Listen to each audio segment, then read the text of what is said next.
Hi, I'm j.f.penn, author of the Arcane series, and today I'm here in St James's Square in London, and I work in the London Library, which is just behind me. You can see it in the corner there, and I just wanted to have a quick chat today because I've had a bit of a realisation, which is quite stunning, I think. So my realisation is this, that fiction doesn't age, and I'm quite excited about this because when you think about what we do as writers, we're basically creating assets, and those assets sort of earn money for us over time, which is very exciting, but they earn money our whole lives and then also after we die even, which is pretty amazing.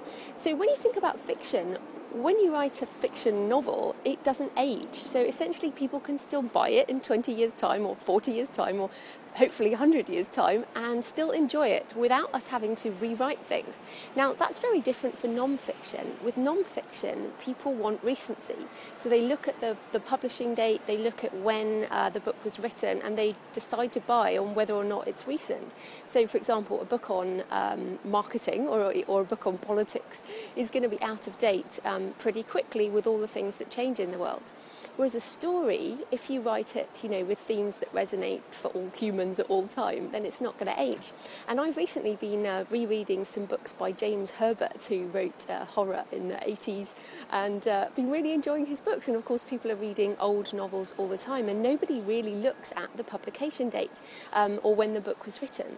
So why this is amazing is, first of all, that when we're writing novels, is to really think about how this is going to, age over time, to really put everything into it we can, to edit, to make sure the book is as good as we can possibly make it before putting it out there, so that we don't have to rewrite it later and so that we're proud of it. But also when we're considering a career as a writer, it's really looking at where we put our time and our effort. So writing a novel as opposed to writing a non-fiction book. And for me, this is a massive realisation, and I love writing non-fiction, but I'm focusing much more on writing fiction. So that is my big realisation. Fiction doesn't age, and as creating assets over time, we should focus to do the best we can. So I'm going to go into the library now and edit my 4th novel.